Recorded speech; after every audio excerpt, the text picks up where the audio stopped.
You have probably seen this photograph before.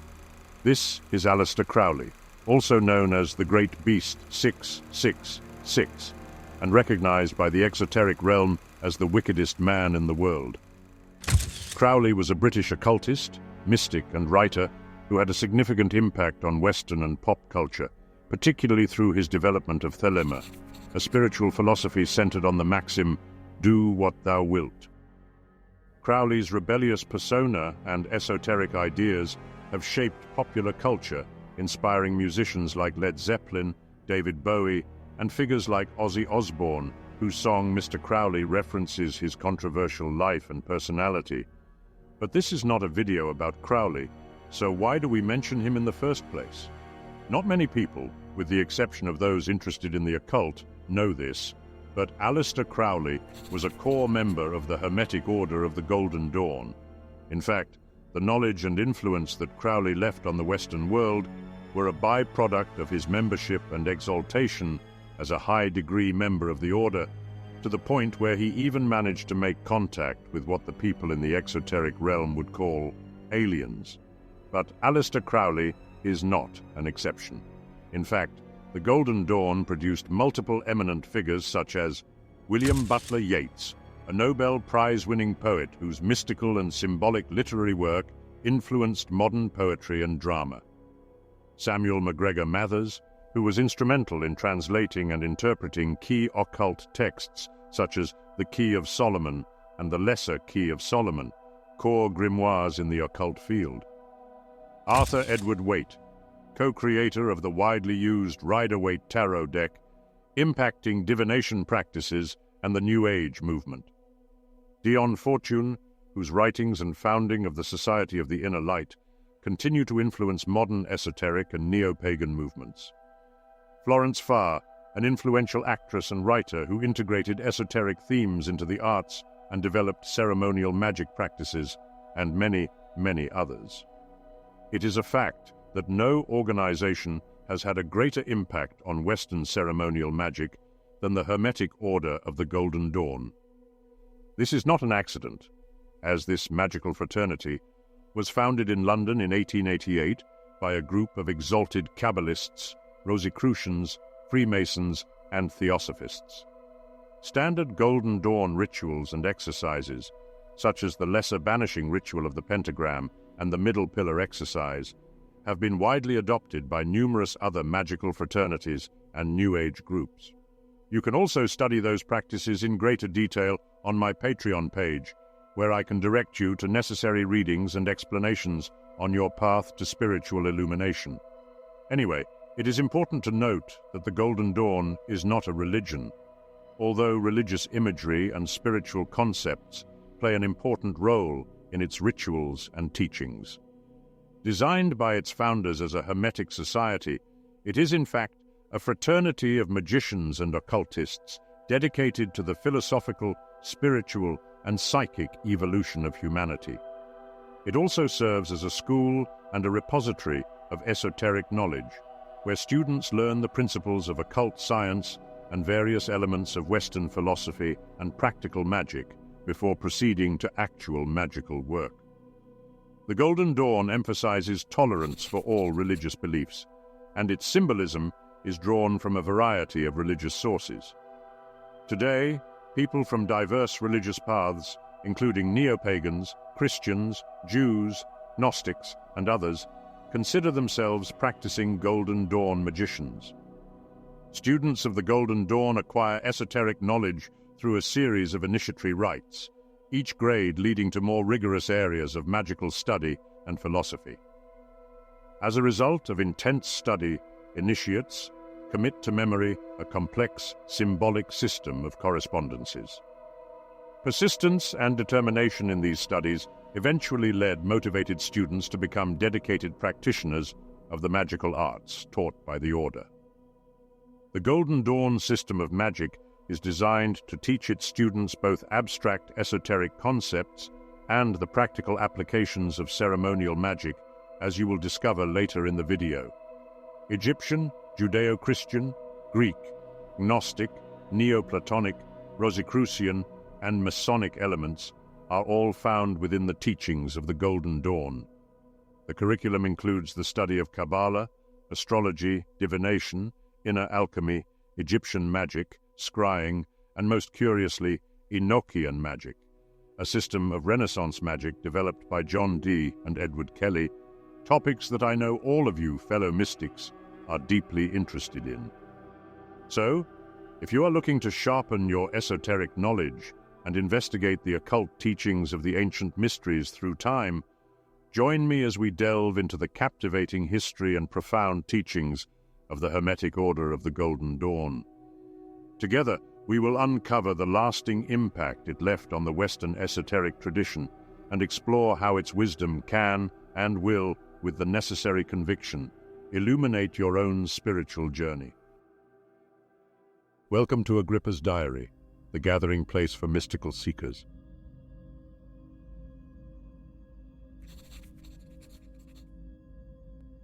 The story of the Golden Dawn, like any human organization, is filled with highs and lows, achievements and failures alike.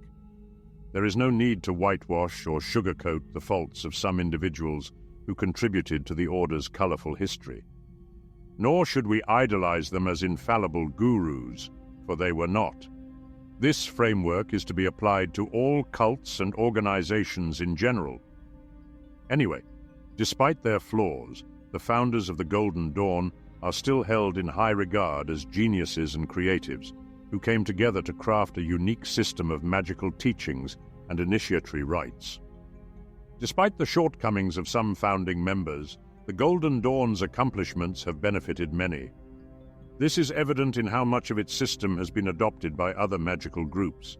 Once lost teachings and rituals unearthed and adopted by the Golden Dawn are now standard in many esoteric organizations, demonstrating their validity and usefulness. In fact, when Golden Dawn magicians reconcile with the mixed history of the Order, they are less likely to succumb to egotism, the scourge of magical orders and religions alike. Instead, they are more likely to focus on what truly matters in the Order, spiritual growth and the completion of the great work. But before we reveal the secrets of their ways, let us now talk about some history. This way, you will fully understand why the teachings are legitimate and why certain things happened the way they did. In the mid of the 19th century, Europe found itself in the throes of a profound renaissance of occultism, with particular reverence given to the Hermetic tradition. This fervor was especially evident in England, and even more so in France. The French occult revival, under the stewardship of Alphonse Louis Constant, better known by his mystical appellation Eliphas Levi, had gained substantial momentum, drawing people to its mysteries. Levi, in his seminal 1854 work, The Dogma and Ritual of High Magic, laid the foundation for what would become a cornerstone of the Western magical tradition. Eliphas Levi was also the mastermind behind the infamous drawing of Baphomet, an archetype that has often been misused and misunderstood, especially in recent times.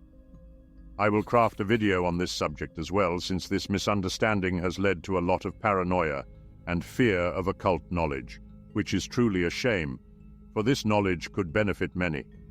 Anyway, Levi's revelation of the correspondence between the Tarot and the Qabalah would later become a pivotal element in the teachings of the Golden Dawn. But as you will soon discover, he was not the only one who unearthed and passed such incredible discoveries to the world. This epoch was a time of unparalleled exploration and discovery. England, ever the intrepid seeker, continued to probe the distant corners of the world, driven by a profound fascination with ancient Egypt, the primordial traditions of the Celts, and the arcane mysticism of the Far East. Yet much of the occult study during this period remained in a state of theoretical contemplation. A palpable shift in spiritual consciousness was in the air, as many grew increasingly disillusioned with the rigid dogmas of orthodox religions. This shift can also be felt today by seekers throughout the world, and make no mistake, this is not by accident. As we transition into a new age, the spiritual battle of humanity continues to amplify in the macrocosm, and the consequences can be seen in the conflicts and division we experience on Earth. but I digress.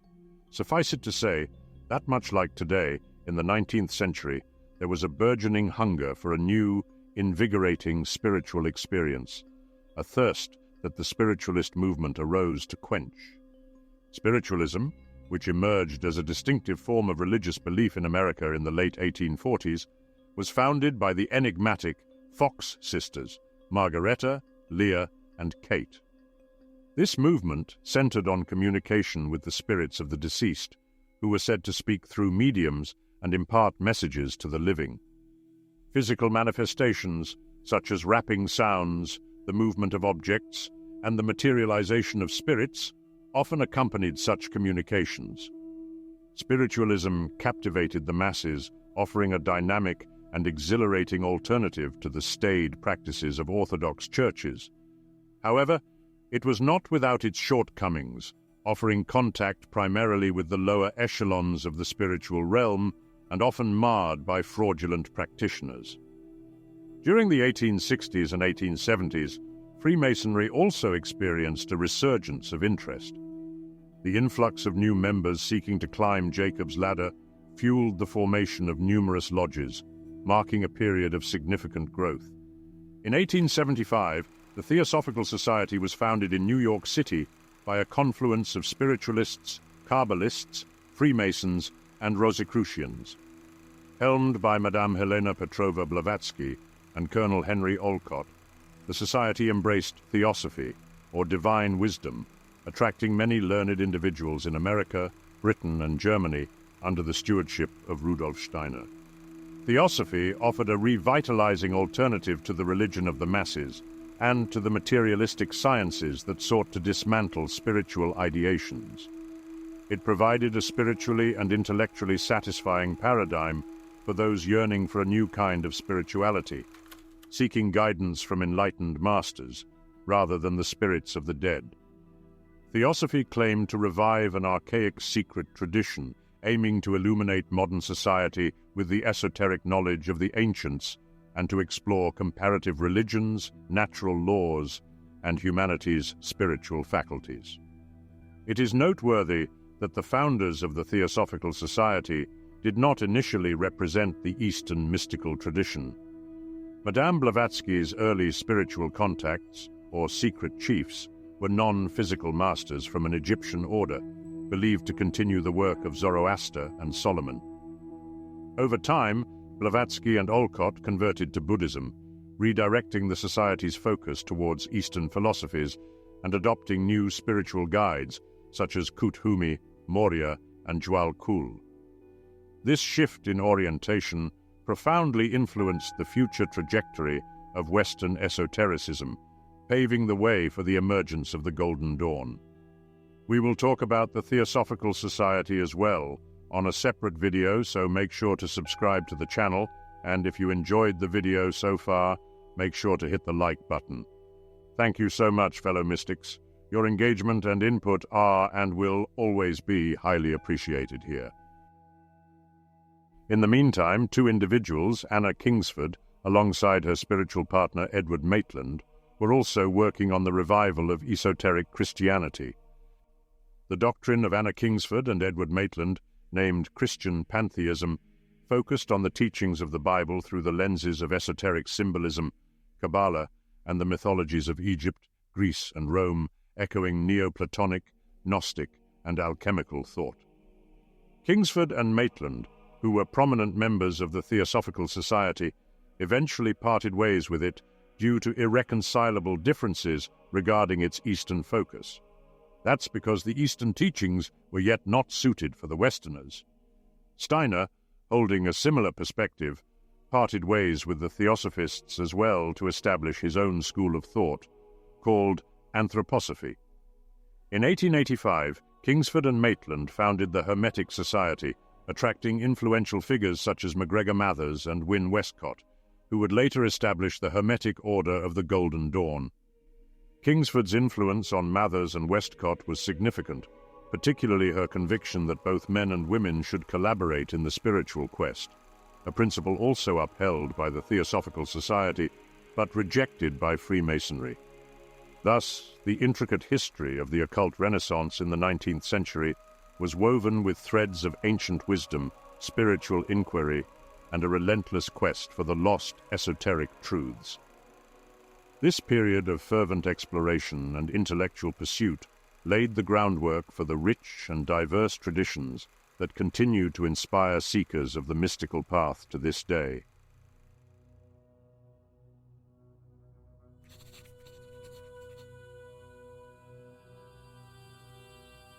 In the year 1888, three individuals of profound esoteric knowledge, Kabbalists, Freemasons, and Rosicrucians, established the Esoteric Order of the Golden Dawn.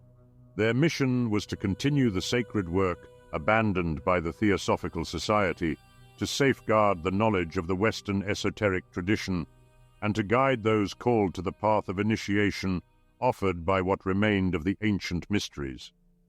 At the heart of this grand endeavor was Dr. William Wynne Westcott, a London coroner with a deep passion for occultism. A Master Mason and Secretary-General of the Societas Rosicruciana in Anglia, or SRIA, Westcott was the principal architect of the Golden Dawn. His vision was brought to life with the help of two venerable brethren, Dr. William Robert Woodman and Samuel Liddell MacGregor Mathers. Dr. Woodman, a retired physician and prominent member of the SRIA, joined Westcott in 1887 to form the new order. His expertise in Qabalah significantly shaped the Golden Dawn's studies, though he passed away in 1891 before the order reached its full potential. The true magician of the Golden Dawn, however, was MacGregor Mathers. A master of ritual and a visionary in his own right, Mathers was instrumental in transforming the Golden Dawn into a magical and initiatory order of great repute. But while discussing this surface-level side of the Golden Dawn history, an important question naturally arises. What was the source of their arcane knowledge? Why would someone trust the teachings of those individuals? Why would anyone consider it legitimate? The answer lies in understanding the origins of the mysterious Cipher manuscripts, which, as you will soon discover, is no easy task. In fact, I would suggest you pay extra attention to this part if you are looking to trace the journey of the ancient mysteries from the Middle East to Central Europe and beyond. Besides that, because so many names are involved, it might all get a little bit confusing, so please take your time and watch this part as many times as possible to make the necessary connections. So, what do we truly know about these documents? Alas, not as much as the esoteric scholars would wish. Unlike many purported secret documents that elude physical existence, these manuscripts are real and tangible, which is a good start because they serve as the very bedrock upon which the Golden Dawn's initiation rituals are constructed. Consisting of approximately 60 folios, these documents are inscribed in brown ink on cotton paper, watermarked with the year 1809. The text, written in plain English from right to left, employs a simple substitution cryptogram known as the Trithemius cipher, attributed to Johannes Trithemius, a medieval German abbot. Rosicrucian documents at that time were often encrypted using this cipher. Hebrew letters replaced numerals with aleph signifying 1, Beth representing 2, and so forth. Interspersed within the text are crude drawings of diagrams, magical implements, and tarot cards. A curious page at the manuscript's end translates into French and Latin, suggesting that the document may have passed through the hands of notable occultists such as Francis Barrett and Eliphas Levi. This conjecture gains weight, considering both the Cipher manuscript and the Golden Dawn's utilization of tarot card correlations to the Tree of Life, a concept believed to have been popularized by Levi. This connection, however, is complicated by the fact that Westcott also translated some of Levi's works, including the magical ritual of the Sanctum Regnum, interpreted by the tarot trumps. The presence of Egyptian imagery within the manuscript adds another layer of intrigue. Such imagery was largely unknown in Europe prior to the Rosetta Stone's decipherment in 1822. While Eliphas Levi might have had access to this imagery, he did not extensively incorporate it into his writings, unlike Francis Barrett, who likely did not have such access. This discrepancy opens the possibility that the manuscript could indeed contain ancient mystical wisdom whose imagery was misunderstood and remained unrecognized until Westcott's time, when it could finally be appreciated and valued. Besides that, certain aspects of the Golden Dawn's rituals undeniably reflect Masonic practices and degree workings. Yet, rituals are often borrowed, shared, or derived from common sources, whether in a lodge, a Rosicrucian temple, a church, or a synagogue. If Westcott, Mathers, and Woodman indeed crafted the entirety of these rituals from their own ingenuity, they would be considered geniuses of extraordinary caliber, possessing an enlightenment far beyond their era and an unparalleled repository of knowledge and resources. But this is most likely not the case.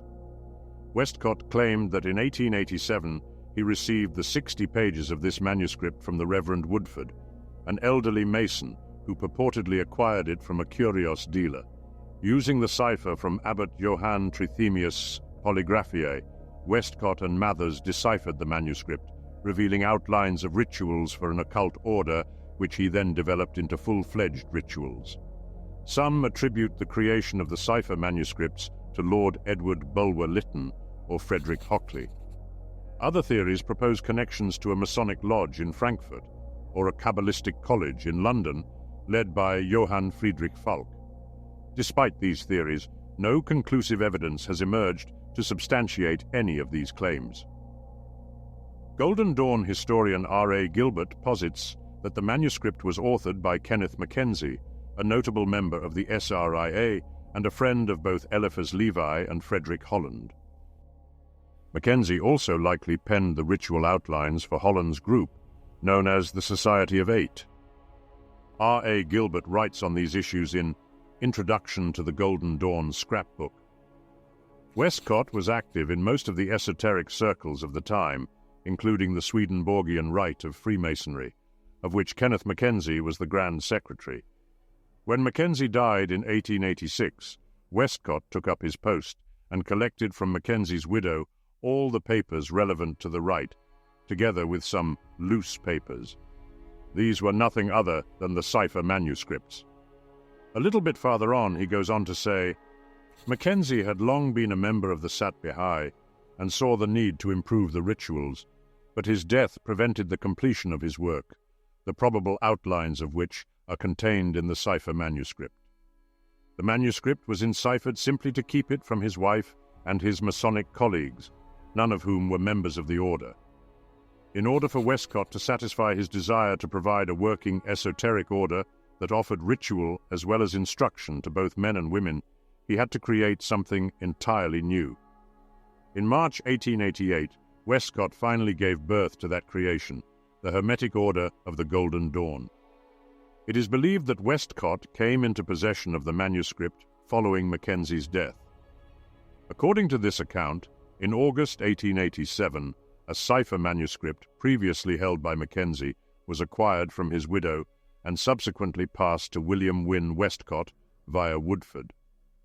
While Mackenzie is thought to have authored the cipher manuscripts himself, or to have received their contents from a higher authority, Westcott embellished the narrative, asserting that Mackenzie had received authorization to establish in Britain an order that had its roots in Germany, and that this great task was passed on to him. Elick Howe, a British astrologer and writer, in his article on Fringe Masonry in England 1870-1885, appearing in Ars Quatua Coronatorum, Transactions of the Quatua Coronati Lodge, number 2076, London, on the 14th of September 1972, writes the following. Arthur Edward Waite suggested in his autobiographical Shadows of Life and Thought, 1938, that Mackenzie might once have owned the Golden Dawn's legendary cipher manuscript, although this seems unlikely. The provenance of this document is unknown and likely to remain so. It was in the possession of the Reverend Woodford, a founder member of Ars Quatua Coronatorum Lodge, in 1886, and he gave it to Westcott in August 1887.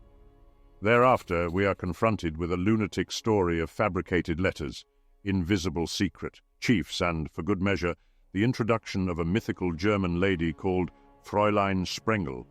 otherwise the greatly honored soror sapiens dominabitur astris, allegedly an eminent Rosicrucian adept. Continuing along this thought path and going back to R.A. Gilbert and the Golden Dawn scrapbook, we discover the following. Of just how Westcott had come by the manuscripts and what led him to soror sapiens dominabitur astris has been the subject of much fruitless speculation. Westcott displayed a copy of a letter allegedly written by the Reverend Woodford, Frater Vive Momor Lethe of the Historical Lecture, and a prominent Masonic scholar, together with a copy of 2 notes, supposedly all 3 being in Westcott's own hand.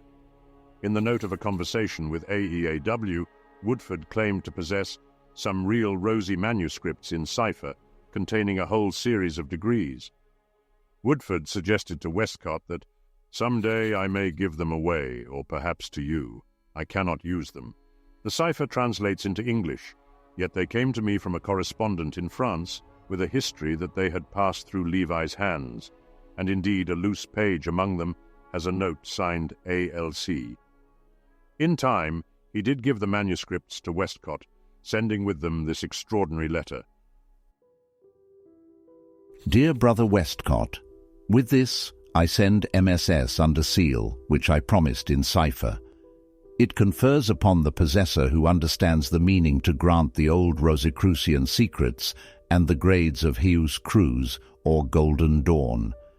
Try to see the old soror sapiens dominabitur astris in Germany. She did live in Ulm. Hockley, now being dead, I know of no one else who could help you. Yours sincerely, Woodford. While this is generally part of what came out when Westcott and Mathers had their falling out, it would indicate that Howe believes this part of the story.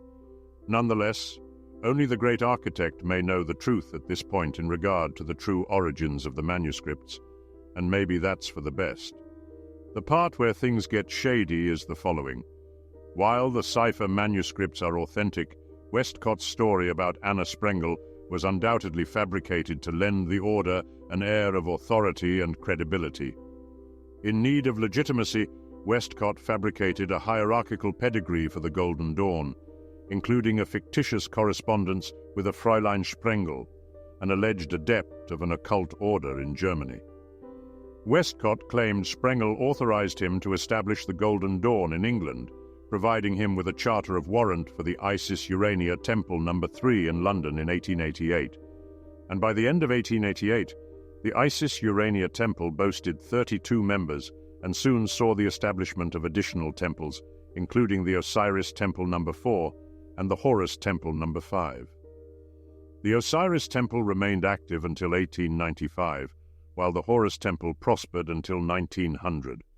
So at this point, the outer organization was attracting a lot of members, with very few concerns in regard to its legitimacy. But the truth about the Sprengel letters would soon be revealed, causing the downfall of the Golden Dawn. But before we get there, let us first dissect the contents of the Cipher manuscripts and explore the teachings that were hidden within.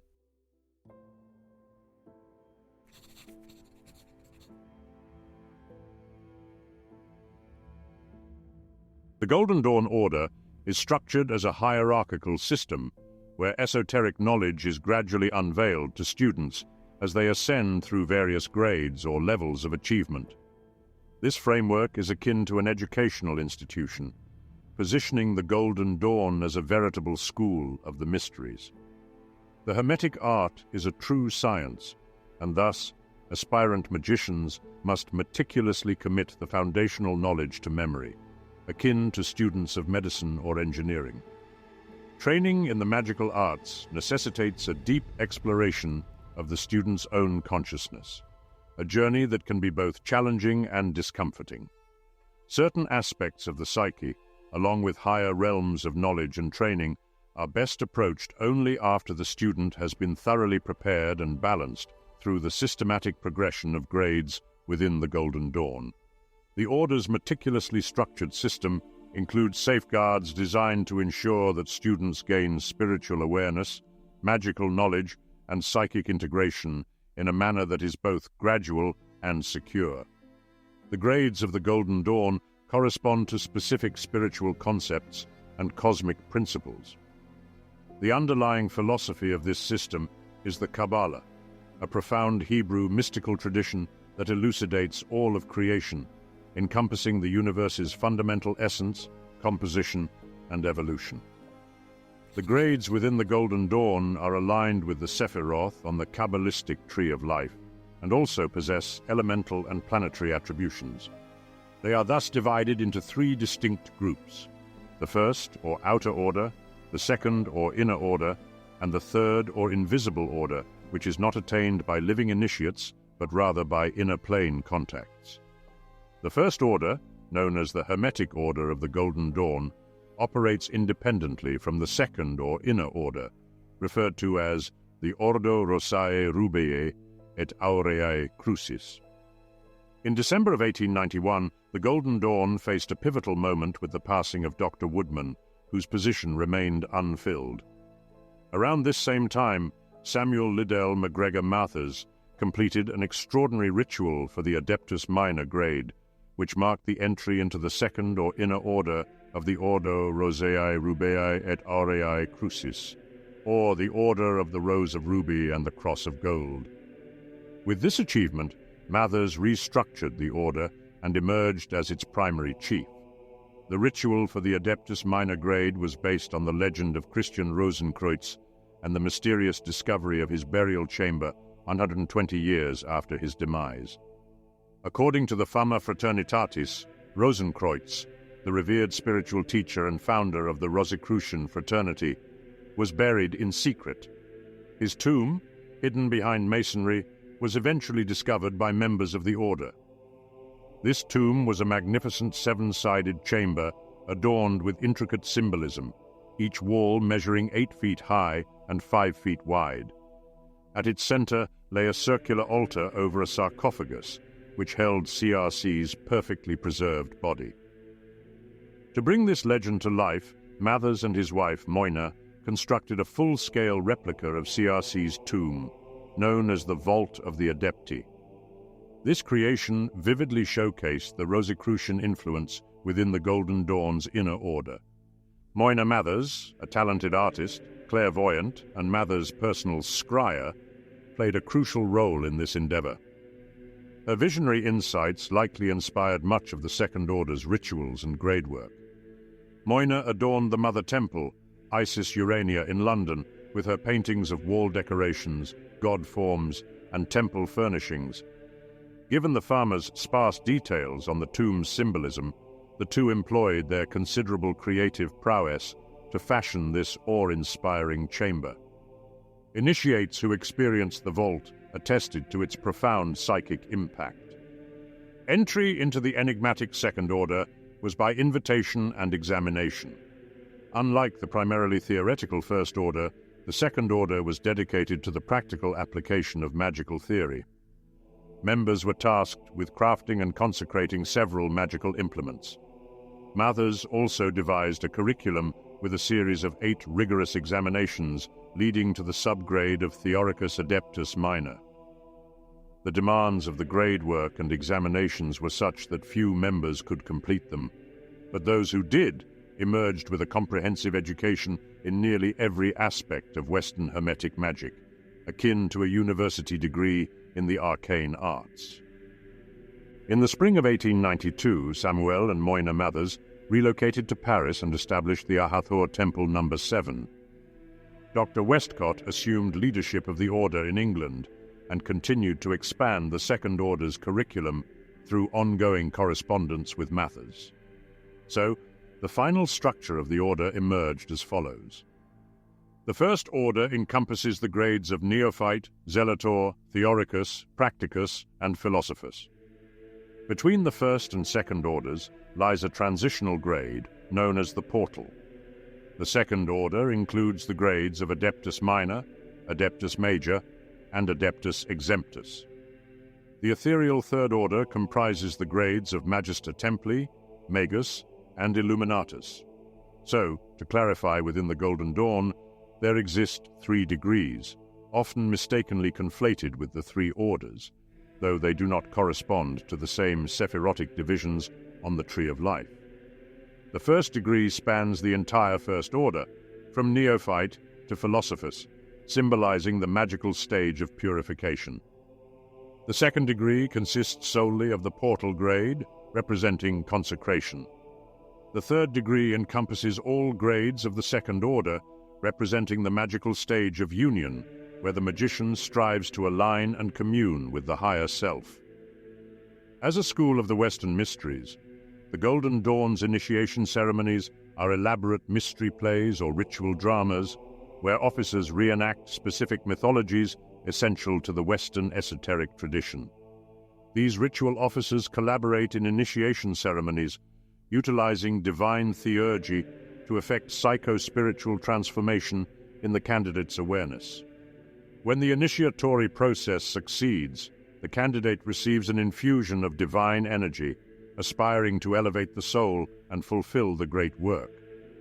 Ultimately, while the initiating officers can provide the necessary magical impetus, it falls upon the individual student to traverse the path of initiation in essence as well as in form. As the Hierophant advises the neophyte, remember that God alone is our light and the bestower of perfect wisdom, and that no mortal power can do more than bring you to the pathway of that wisdom.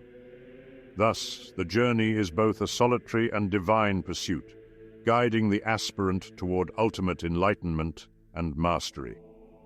In the arcane halls of the Order of the Golden Dawn, the seeker finds a truly fascinating lore woven from the esoteric wisdom of ancient civilizations. Here, the doctrines and rituals are not the mere sum of Christian thought, but a syncretic amalgamation drawn from Egyptian, Hindu, Buddhist, Jewish, Greek, and Christian sources. This eclecticism is not mere eclecticism for its own sake. It is a recognition that the divine manifests through a multitude of paths, each illuminating a facet of the grand, ineffable mystery. For the initiate, the sacred quest begins with the pursuit of the divine spark residing within, known in the teachings of the Golden Dawn as the Holy Guardian Angel or the Higher Self. This quest, this arduous journey, is one of elevating consciousness to achieve a profound communion with this inner divinity.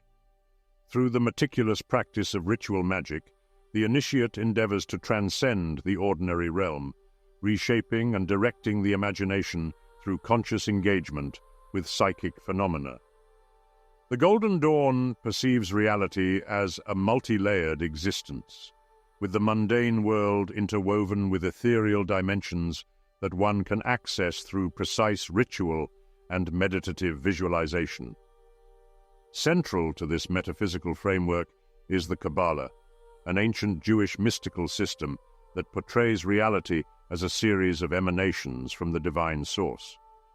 This system provides a matrix of symbolic correspondences, numbers, letters, colors, and symbols that the adept uses to guide and transform their inner landscape. At the heart of this mystical journey are the Sephiroth, the 10 Kabbalistic worlds, each a realm of divine emanation that the magician seeks to traverse. Beginning with the Sephira closest to the earthly plane, the initiate learns to navigate these realms, mastering the intricate correspondences that define each sphere.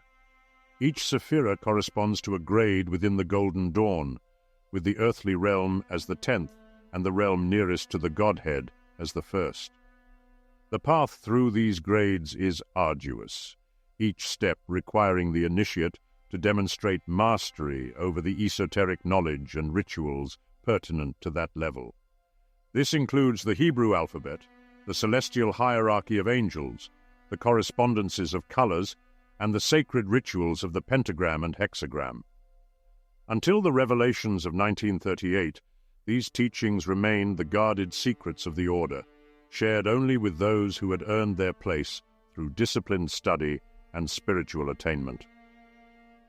The poet and adept W.B. Yeats, in his letters to fellow members of the order, emphasized the profound significance of progressing through these grades, or, as he termed them, degrees, underscoring the transformative journey of the soul towards divine unity. The grades are more than a test of efficiency. They are more even than an ordeal, which selects those who are most devoted to the order. The passing by their means from one degree to another is an evocation of the supreme life, a treading of a symbolic path, a passage through a symbolic gate, a climbing towards the light, which it is the essence of our system to believe, flows continually from the lowest of the invisible degrees to the highest of the degrees that are known to us. It matters nothing whether the degrees above us are in the body or out of the body, for nonetheless must we tread this path and open this gate and seek this light, and nonetheless must we believe the light flows downward continually. As the Venerable Yeats had articulated, the illustrious members of the Hermetic Order of the Golden Dawn, particularly in the nascent epoch of its sacred existence from the year 1887 to 1903, were of the profound conviction that the esoteric wisdom and mystical experiences bestowed upon those who ascended to the higher grades were not mere scholastic attainments. They signified the candidate's transcendental evolution, both in spirit and in the ethereal realms of the psyche, marking a sublime metamorphosis in the eternal journey of the soul.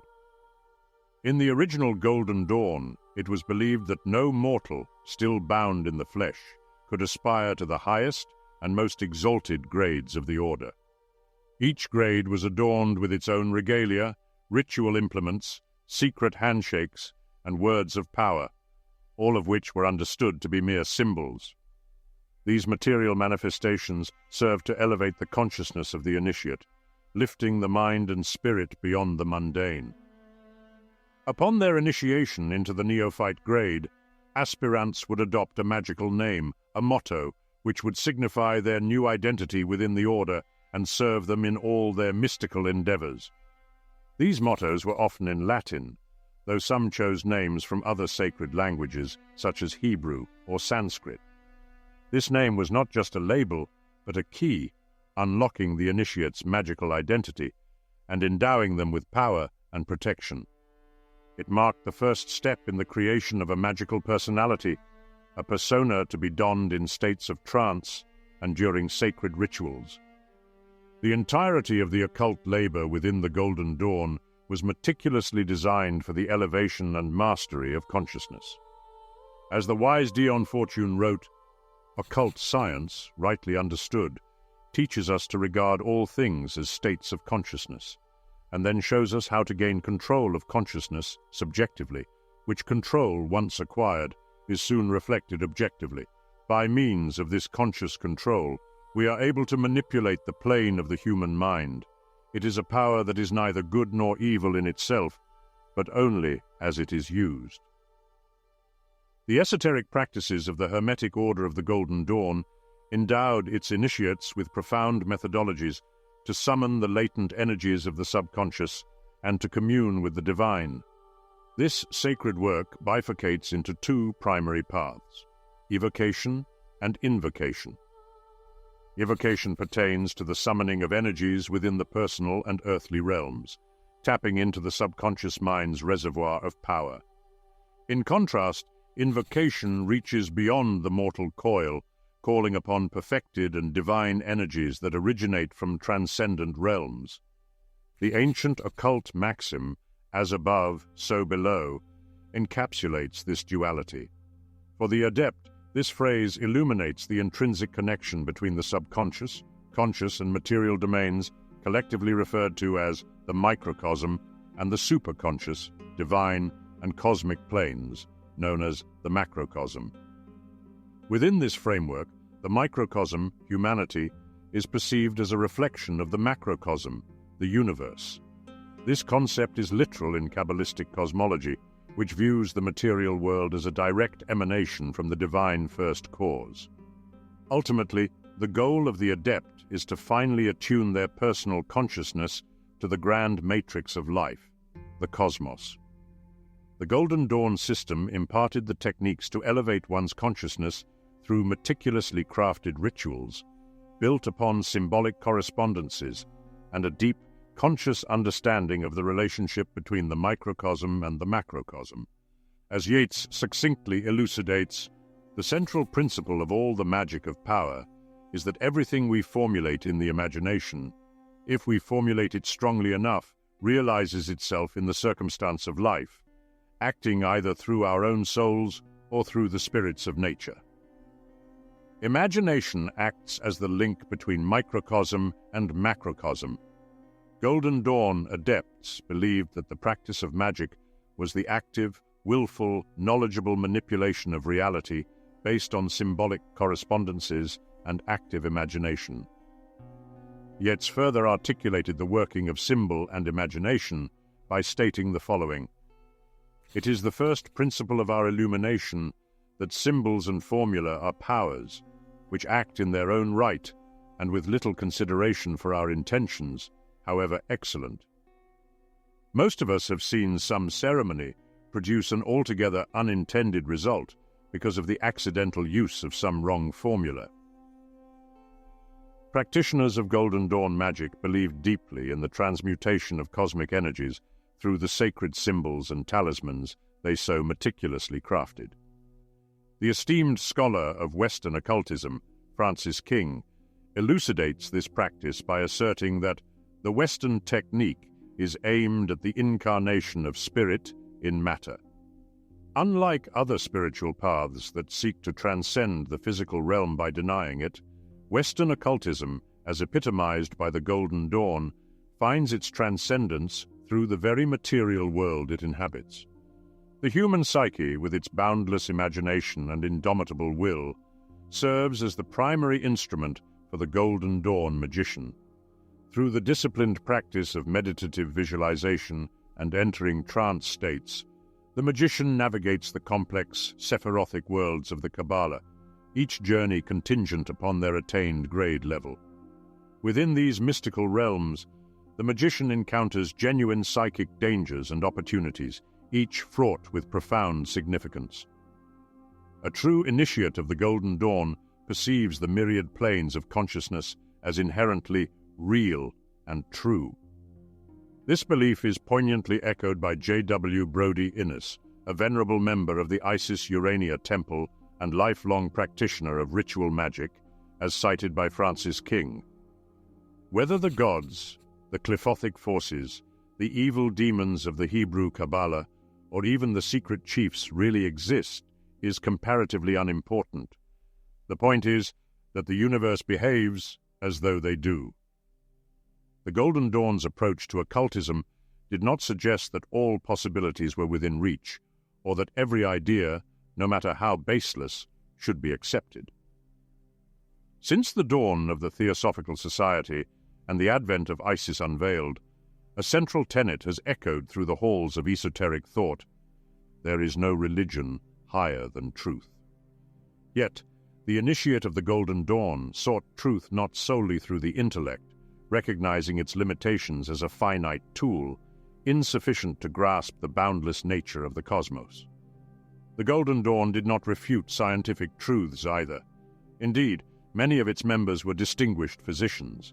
They revered the Qabalah as a symbolic framework through which the vast universe could be rendered comprehensible to the human mind.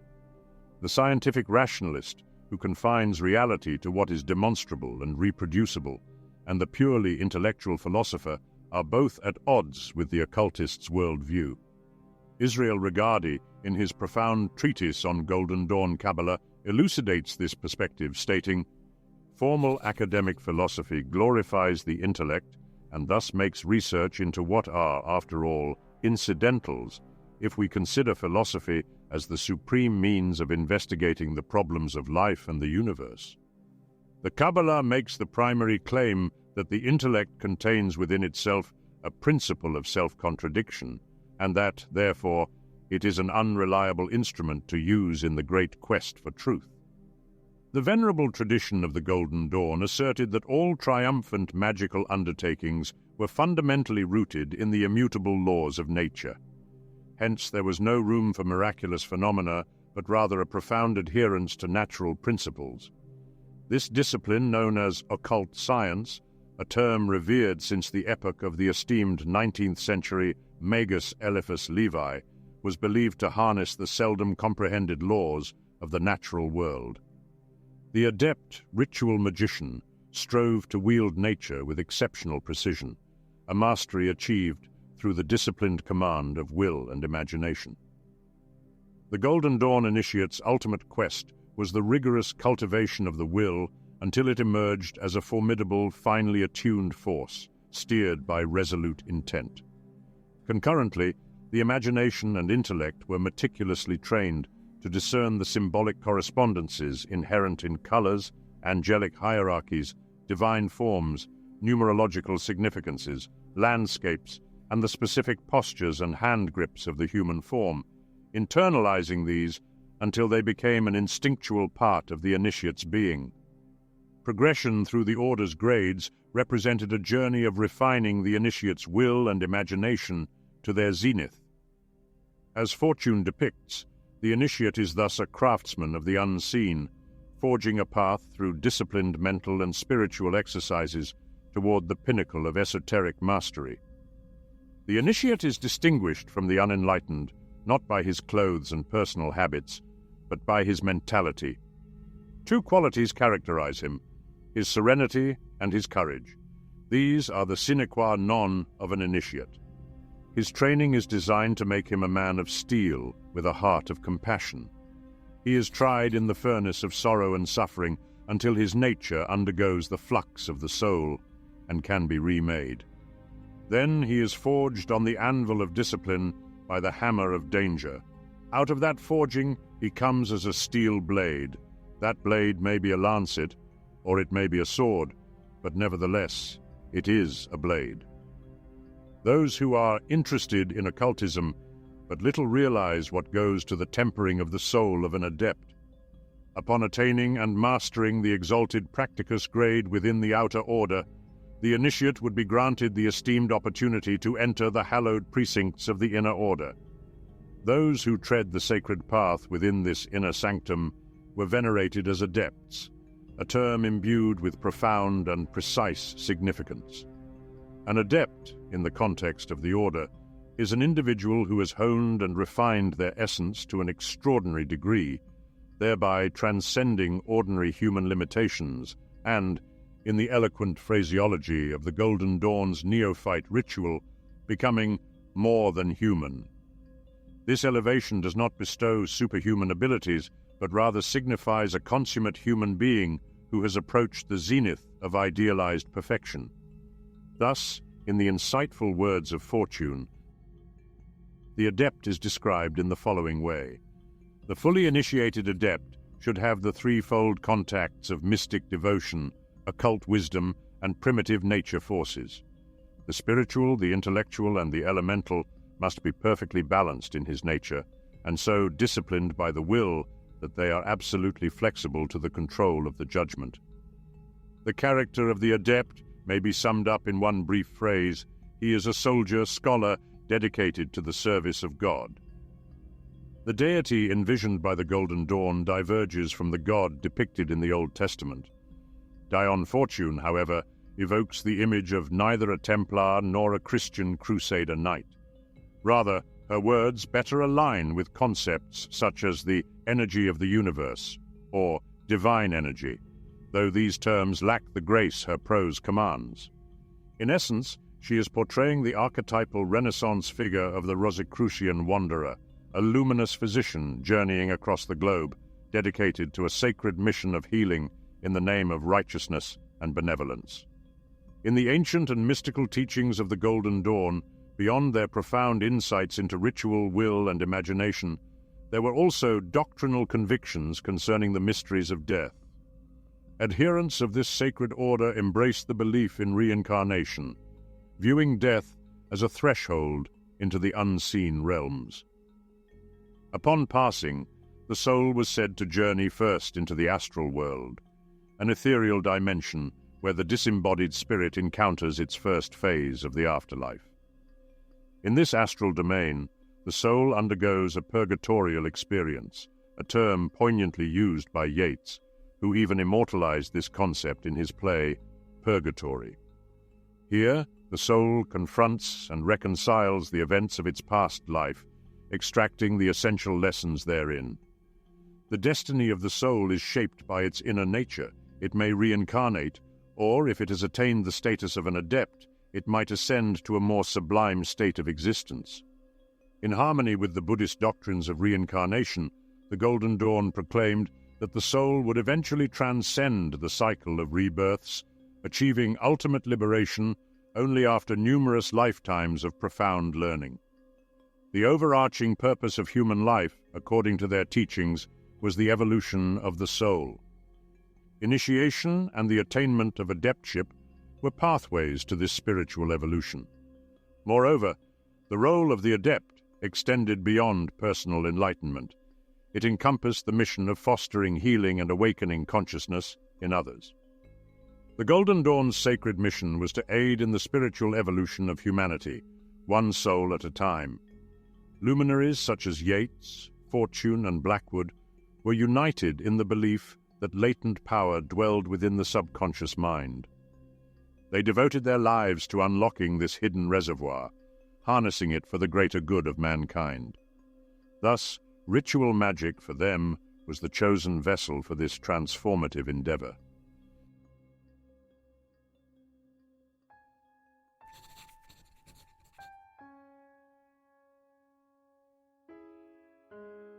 In the year 1895, the arcane fabric of the order began to fray as the rapport between MacGregor Mathers and his benefactor Annie Horniman withered. Horniman, daughter of a prosperous tea merchant and a long-standing adherent of the order, shared a close bond with Moyna Mathers from their days in art school. Upon relocating to Paris, Horniman's financial sustenance from England was pivotal, expecting in return that Mathers devote himself entirely to the order's endeavors. However, Mathers' attention increasingly strayed towards Jacobite politics and other distractions. MacGregor Mathers, though a gifted magician, exhibited traits of severity, eccentricity, and autocracy as the chief of the order. By the spring of 1896, discord surfaced between Horniman and Mathers regarding his political engagements encroaching upon his duties to the order. In this conflict, Mathers accused Horniman of undermining his authority, prompting her to withdraw her financial backing, a move that sowed further discontent. In London, unrest among the Second Order adepts grew, leading Mathers to dispatch a manifesto in the autumn of 1896, demanding absolute obedience. All except Horniman acquiesced, and Mathers expelled her from the order, a decision that shocked many and deepened the existing discord. The next turmoil arose in March 1897, when Westcott's affiliation with the Golden Dawn was exposed to the authorities, compelling his resignation from all positions within the order. The mantle of leadership for the London branch was passed to Florence Farr, the renowned actress. Yet, deprived of Westcott's diligent oversight, the Second Order's complex system of grades and examinations began to languish. The Golden Dawn faced a significant crisis in February 1900. Mathers, ruling from afar, grew increasingly disconnected from the English temples. Florence Farr, weary of Mathers' peculiarities and domineering nature, suggested the dissolution of the order.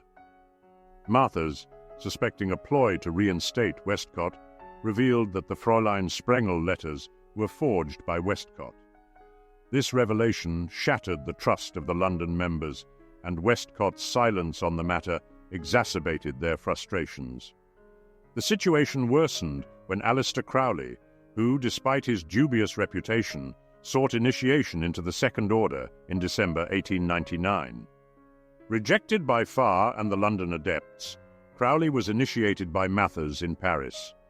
This incited further rebellion as the London adepts refused to recognize Crowley's initiation. A committee was formed to investigate the fraud allegations. In April 1900, Mathers annulled the committee and sent Crowley to London to seize the Second Order's quarters and implements. This led to what is now called the Battle of Blythe Road. Crowley, known for his controversial and flamboyant personality, arrived at the Blythe Road Temple dressed in full Highland regalia, which was a symbolic display of his allegiance and intent. He carried a written authorization from Mathers, empowering him to take possession of the temple from those who opposed Mather's leadership. Upon Crowley's arrival, a confrontation ensued. The London members, determined to resist Mather's control, met Crowley's aggressive attempt with firm resistance. Accounts of the incident vary, but it is generally agreed that a physical altercation took place. Both sides invoked protective magical rituals and chants, consistent with the Golden Dawn's occult practices, though the confrontation was primarily physical rather than a mystical duel. Despite his efforts, Crowley's attempt to take over the temple ultimately failed. The London members, unified in their opposition to Mather's autocratic rule, managed to repel Crowley and maintain control of the temple. Following this failed coup, Crowley was expelled from the Golden Dawn by the London faction, further solidifying the division within the order. The aftermath of the Battle of Blythe Road saw the Golden Dawn fragment into several splinter groups, as the internal conflicts and power struggles could not be resolved. This event marked a pivotal point in the history of the Golden Dawn, highlighting the intense personal and ideological conflicts that ultimately led to its fragmentation. Amidst the chaos, Yeats assumed control as Imperator of Isis Urania Temple. Efforts to restructure the order democratically only led to more confusion. Annie Horniman was reinstated, but found the rituals altered and the examination system neglected. Further dissension arose as some adepts, including Farr, formed a clandestine group known as the Sphere, specializing in astral practices without Yeats' approval. This led to further discord, culminating in Yeats' resignation in February 1901. The order faced yet another calamity with Madame Horos in 1901. The Horos couple, charlatans posing as leaders, duped Mathers into believing Madame Horos was Anna Sprengel. Upon suspicion, they fled to London with stolen Golden Dawn rituals. Their fraudulent order, the Order of Theocratic Unity, embroiled in scandal and crime, brought unwelcome attention, culminating in the public exposure of the order's secret rituals. This sequence of tribulations led to the final fragmentation of the original order into 4 main branches. Florence Farr resigned, and the Golden Dawn rebranded itself as the Hermetic Society of the Morgenröte. Loyalists to Mathers formed the Alpha et Omega branch. In 1903, a schism saw Arthur Edward Waite, a mystic and occultist, leading the remnants of Isis Urania Temple. Waite's independent and rectified rite prioritized mysticism over magic. Meanwhile, the magically inclined, including Dr. Robert William Felkin and John William Brodie Innes, established the Order of the Stella Matutina, with Felkin's main temple in London named Amun. Certain initiates of Alpha et Omega would transcend their initial allegiances to establish their own arcane fraternities. Among them, the esteemed Dion Fortune, a scholar of the human psyche, departed the order in 1922, thus founding the Fraternity of the Inner Light. In a similar vein, Paul Foster Case would later birth his own sanctuary of wisdom, the Builders of the Adytum. During this era of burgeoning occult traditions, Dr. Felkin, with his visionary zeal, inaugurated the Smaragdum Thalassis Temple of the Stella Matutina upon the sacred soil of New Zealand in 1912. This hallowed establishment, reverently known by the Maori as War Ra, the House of the Sun, became a beacon of light in the southern hemisphere. Concurrently, in the ancient land of Albion, Felkin instituted 3 additional sanctuaries of the Stella Matutina in 1916. These included the illustrious Hermes Lodge in Bristol, the enigmatic Merlin Lodge, and the cryptic Secret College in London. The primary pursuit of Felkin's cohort was the transcendent art of astral traveling. Yet, Felkin's relentless quest across Europe for the elusive secret chiefs of the order, whom he sought in corporeal guise, did little to fortify the teachings of the order. The dissemination of these sacred teachings by Miss Stoddart further diluted their potency. The ascension of Israel Regardie in the 1930s heralded a new epoch. As the erstwhile secretary to Aleister Crowley from 1928 to 1930, Regardie had penned The Tree of Life in 1932, a profound treatise on magic, following his earlier exploration of the Qabalah in A Garden of Pomegranates. These seminal works stirred the very foundations of the Stella Matutina and the Alpha et Omega. In 1933, Regardie entered the hallowed Hermes temple of the Stella Matutina, ascending to the rank of adept by 1934. Alas, the Stella Matutina was then in the twilight of its existence. The ostensible leaders, donning the trappings of high grades, possessed a scant understanding of the foundational teachings. Many of the sacred knowledge lectures had been altered or abandoned. In 1937, Regardie resolved to immortalize the teachings by publishing the majority of the order's lectures and rituals. This act of preservation ensured that the profound wisdom of the order would not be consigned to oblivion. Regardie is rightfully lauded for sustaining the Golden Dawn's legacy, rendering its teachings accessible to all seekers of truth.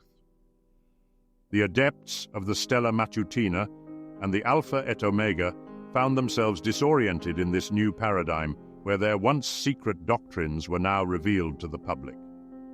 Consequently, in the ensuing years, most of the temples, save for a resilient offshoot in New Zealand, ceased their communal practices. In reflecting upon the actions of Israel Regardie, one can affirm that his decision to unveil the Golden Dawn's documents was indeed judicious.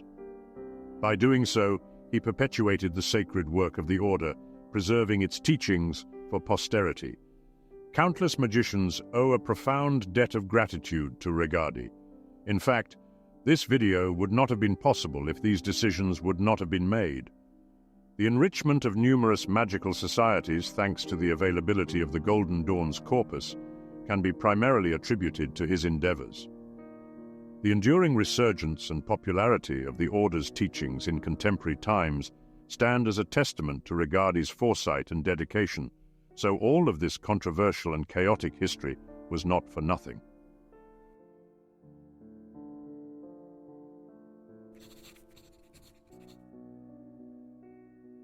As we journey through the intricate history and profound teachings of the Hermetic Order of the Golden Dawn, we find ourselves in awe of a mystical fraternity that has left a profound mark on Western esoteric tradition. This order, a confluence of ancient wisdom and innovative spiritual practices, offers a rich legacy woven with the threads of various mystical philosophies and a structured approach to the occult sciences. Despite the Golden Dawn's turbulent history, marred by internal conflicts and eventual dissolution, its teachings endured. These teachings continue to resonate with modern seekers of mystical wisdom, illuminating the path toward personal spiritual growth, rigorous study, and disciplined practice. The Order's meticulous system of initiation, its profound rituals, and the synthesis of diverse mystical traditions provide a comprehensive framework for those dedicated to the pursuit of enlightenment. It is through this framework that initiates learn to navigate the intricate correspondences of the Kabbalistic Tree of Life, the celestial hierarchies, and the sacred rituals that bridge the mundane and the divine. As we reflect on the Golden Dawn's contributions and their continuing influence on contemporary esoteric practices, we are compelled to ponder a profound question. In our relentless quest for spiritual enlightenment and mastery of the magical arts, how do we reconcile the pursuit of inner transformation with the demands and distractions of the outer world? How do we maintain the delicate balance between the spiritual and the material, ensuring that our journey toward the divine does not lead us to neglect the very world in which we seek to manifest our spiritual ideals?